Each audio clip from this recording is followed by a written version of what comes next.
Olá, pessoal, tudo bom com vocês? Sejam bem-vindos a mais uma aula de cálculo diferencial integral. Essa é a nossa aula número 11, é a sequência da aula de integrais. Se você não viu a aula número 10, é importante que você veja a introdução, falando de antiderivada, primitiva, como relacionar as integrais, as derivadas, como sendo uma o inverso da outra.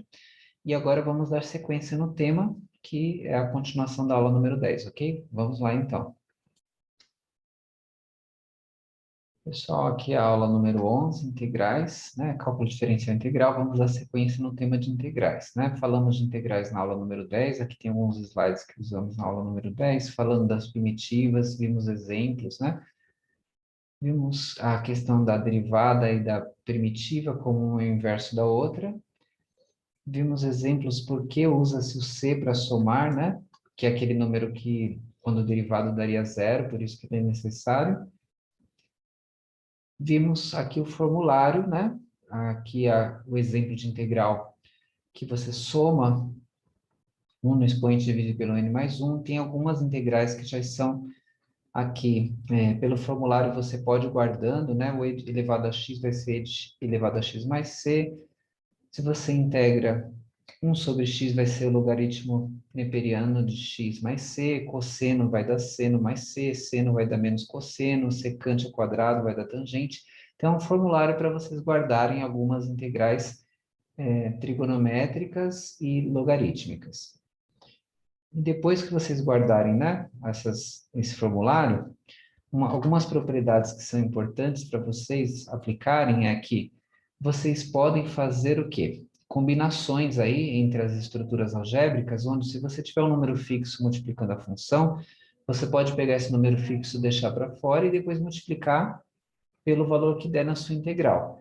E se você tiver duas funções sendo somadas, você pode fazer a integral delas separadamente, depois soma os seus resultados. São propriedades bem importantes, vocês vão ver como ajuda bastante. Então, vamos ver um exemplo aplicando essas propriedades, ó, e o nosso formulário de integrais. Então, calcule a integral de 8x ao cubo mais 3x, perdão, mais 3 seno de x dx. Então, aqui tem a soma, vamos fazer as duas separadas. Uma é trigonométrica, a outra não. Então, a gente vai fazer parte por parte, né? Aqui, ó, vamos acompanhar. Primeiro, uma das propriedades que a gente pode fazer é deixar o número fixo à parte, sendo multiplicado, aí você só faz a integral da parte ali, literal, onde tem, né, o x ao cubo. Deixa também o 3 aqui, que está na frente do seno à parte, ó, multiplicando, e só faz a integral depois do seno. Como o número ficou à parte, ele não vai ser o objeto aqui do processo de transformação de integral. Aqui a gente aplica o que a gente viu, a regra, né, da aula passada, soma 1 e divide pelo expoente mais 1. Então, soma 1 vai dar o quê? Se é x ao cubo, vai dar 4. E divide pelo pelo 3 mais 1, né? Que ali era o expoente mais 1, que vai ser 4. Então, vai ficar 4 tanto aqui no expoente quanto no denominador. O 3 aqui a gente deixou para fora também. E como eu acabei de mostrar o formulário de algumas funções trigonométricas, sempre a integral de seno vai ser menos cosseno. E como é uma integral indefinida, então você sempre coloca o número que poderia existir lá na primitiva, né? Que você derivou e sumiu, então ele não aparece aqui quando essa estrutura já é a derivada, que você está fazendo o processo de antiderivação. Então, esse representa qualquer número que possa ser derivado e gerou zero e a gente não sabe qual é. Então, agora a gente tem, então, o nosso resultado. E a gente só precisa, então... Chegando até aqui, pessoal, agora é só estruturar isso de uma maneira mais simplificada. O 8 e o 4, você pode simplificar. 8 dividido por 4 vai dar 2. Você mantém o x ao quarto, né? E aqui o 3 vezes menos cosseno de x fica menos 3 cosseno de x, e o c que está sendo somado continua ali sendo somado, ok? Então, a gente chegou ao resultado dessa integral aplicando a integral de uma estrutura algébrica aqui, e depois da trigonométrica, que a gente aplicou aqui o formulário, né? Chegou no menos cosseno, aqui a gente somou 1 no expoente e dividiu pelo expoente mais 1, que é como você faz aí a estrutura algébrica padrão. Vamos ver mais um exemplo? Então, a gente tem aqui integral de 5 sobre x menos secante ao quadrado de x mais 1 mais x ao quadrado dx. Então, a primeira coisa, a gente viu que a gente pode separar em várias integrais e aplicar depois individualmente as suas regras, né? Então, vamos ver como que vai ficar, ó. Aqui a gente vai ter o seguinte: os números, lembram-se que a gente pode sempre deixar à parte. Então, ó, o 5 aqui a gente tira, vai ficar 1, porque 5 vezes 1 daria o 5, então 5 ficou à parte multiplicando. E aqui a gente separou, né? Menos 2 secante ao quadrado. Aqui também a gente colocou menos 2 à parte, o secante ao quadrado ficou aqui para ser feito o processo de integração, mais a integral de 1 mais x ao quadrado, dx. Então, quando você faz agora o integral separadamente, cada uma delas, né? A gente viu lá no formulário, se você voltar ao vídeo, você pode ver, que a integral de 1 sobre x vai ser logaritmo neperiano de x. Então, ficou aqui já direto 5 logaritmo neperiano de x. Também temos lá no nosso formulário a derivada da secante ao quadrado é tangente. E o 2 a gente só mantém à frente. E a derivada de 1 mais x ao quadrado, a gente também viu lá que é o arquitangente de x. E o c você sempre vai somar para indicar algum número que possa ter sido derivado e gerou zero, você não tem como saber qual que era, ok? Porque a gente está fazendo a antiderivação, né? A gente está voltando para uma função anterior a essa que foi dada, que essa já é a estrutura que já foi derivada e eu quero achar a primitiva, aquela que geraria essa ao derivar. Depois que você aplicou aqui cada uma das regras, você só organiza se é possível fazer alguns, né, ajustes. Por exemplo, 5 vezes ln, você deixa aqui 5ln, tira os parênteses, menos 2 vezes tangente, também tira os parênteses, arquitangente de x deixa como está, e o c, essa já é a solução final. Lembrando que a solução final de uma integral indefinida, né, somando com c, você não tem um valor único, fechando ali a ideia, mas você tem aqui uma estrutura, né, de funções distintas, trigonométricas, logarítmicas, e o C representando um valor qualquer que poderia ser somado, né, porque ele está representando a antiderivada, seria algum número que ao derivado deu zero e eu não sei qual que é. Vamos agora falar das integrais definidas, né? Mas antes aqui uma indicação de um vídeo que vocês podem assistir, que também está no canal falando de integrais. É só buscar lá na playlist, um dos primeiros. Vamos falar do problema da área e a integral definida. Quando você pensa, né, na aplicação de uma integral, você relaciona diretamente com as questões voltadas para a área, né? Porque quando você tem uma integral definida, ou seja, você tem um limite, né, tem um valor inicial e tem um valor final, quando você faz a integral dessa função, você vai achar, na verdade, a área, né, que está embaixo dessa curva. Então, uma das grandes ajudas das integrais, várias aplicações, é quando você necessita achar áreas principalmente de estruturas, né, que não são conhecidas as suas áreas facilmente. Se você tem, lógico, alguns casos que você bate o olho e você já vê pelo gráfico qual é a área, a estrutura padrão, retângulo, quadrado, e você consegue achar facilmente, você poderia até aplicar integral para conferir, mas você não teria necessidade. Agora, nas estruturas que são aí distintas, que você não tem aí uma forma padrão para achar as suas áreas, a integral será de grande ajuda. Então, agora imagina que você tem esse seguinte desafio, que é calcular a área sobre esse gráfico, né? De que forma poderíamos tentar estimar a área desse gráfico? Vamos ver?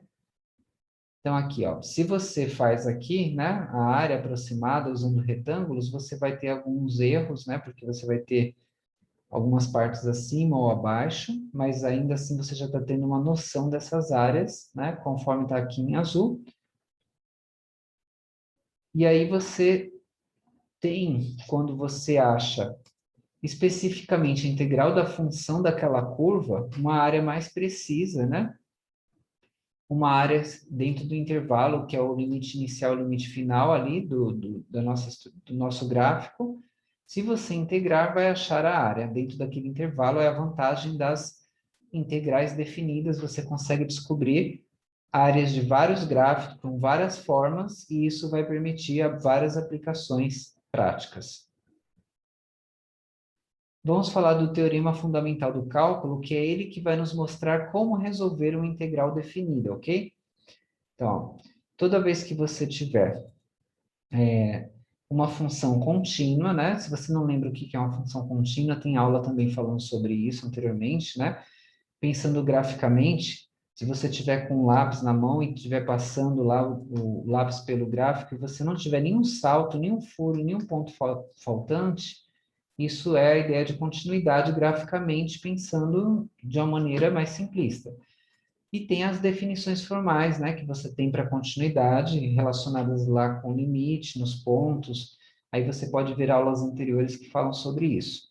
Mas vamos falar, ó, considere que essa função seja contínua no intervalo AB. Então, se você tem que a função g de x aqui, ela é integral, né, de a até x, f de t, dt, então g' de x é igual a f de x, ou seja, você vai ter a integral, né? Ela vai existir e você vai poder calculá-la fazendo a diferença entre, depois de calcular essa integral, você achou o seu resultado, você vai substituir os valores do intervalo e fazer a subtração, onde f é que representa já o resultado da integral, que é a primitiva. Então, essa estrutura geral que você está olhando aqui é a ideia do teorema fundamental do cálculo. Se uma função ela é contínua, ela vai ser integrável e vai ser derivável, então você vai conseguir chegar no resultado da integral. Sendo integrável e derivável, você tem como calcular essa integral definida, né, com seus limites, fazendo a subtração depois que você resolve, igual a gente fez até agora há pouco, a indefinida, só que agora você substitui os valores dos limites. Vamos ver então um exemplo que aí vocês vão ver que vai clarear bem, ó. A ideia é igual que você fez até agora, só que você vai aplicar o teorema fundamental do cálculo na hora de substituir esses limites aqui, no caso que foram dados 1 e o 2, ó. Como que você integraria x ao quadrado? Para integrar x ao quadrado, o que você faria? Soma 1 no expoente, né? Divide pelo 2 mais 1, não é isso que você faria? Então, vamos ver, ó. Aqui, para integrar, você faria isso. Aqui não está mostrando com símbolo de integral, está mostrando a primitiva, né, que é f de x, que seria o resultado da integral. Mas se você integrasse essa função aqui, você faria o quê? Somaria 1 no expoente e dividiria por 2 mais 1. Esse seria o resultado da integral, x ao cubo sobre 3, ok? E aqui o f está representando o resultado da integral, que é a primitiva. Vamos dar sequência, então, aqui, que vocês vão entender agora qual que é a diferença da integral definida. Ó, presta atenção que é esse detalhe. A integral definida é que quando você já achou o resultado, né, você acabou de achar o x ao cubo sobre 3, né, você agora substitui os limites 2 e 1, que foram dados, e você não precisa somar o c, porque ela é integral definida, então ela não tem aquele valor que precisa ser somado qualquer que gerou ao derivar o zero, ok? Então, vamos ver como que vai ficar, ó. Fazendo a substituição na função que a gente tinha achado como integral, né? Que foi x ao cubo sobre 3. Substituindo 2, vai ficar 2 ao cubo sobre 3. Substituindo 1, vai ficar 1 ao cubo sobre 3. E aí você tem que resolver isso, né? 2 ao cubo vai dar 8, 1 ao cubo vai dar 3. E aqui você só tem a parte de cima que está ao cubo, né? A parte de baixo é o denominador, que era fixo, ó, voltando aqui para mostrar para vocês, né? Tinha chegado aqui no x ao cubo sobre 3, só está ao cubo a parte de cima, né? Porque aqui somou 1 no expoente e dividiu pelo 2 mais 1 para fazer a integração. Esse é o resultado da integral. X ao cubo sobre 3. Ao substituir o 2 e o 1, ficou assim, ó, o 2 no lugar do x e o 1 no lugar do x, faz a subtração entre eles. Isso aqui é o teorema fundamental do cálculo, que nos garante que é possível fazer. que a gente viu. Se a função ela é contínua, permite que se faça isso. 2 ao cubo, 8. 1 ao cubo, 1. 8 menos 1, 7. Como aqui os denominadores são iguais, você conserva. Vai ficar 3, deu 7 terços. Então, a integral de x ao quadrado, aqui definida entre 1 até 2, né, nesse intervalo, vai ser 7 terços, ok? Então, esse é um exemplo de integral definida. Quando você tem os limites, você integra normalmente, não precisa somar o c, e você faz depois a subtração do limite superior e o limite inferior, subtração deles, depois de você ter substituído já na função e ter feito o cálculo. Então, aqui a gente termina essa aula de integrais. Agradeço a sua presença na aula de hoje. Um forte abraço e ótimos estudos.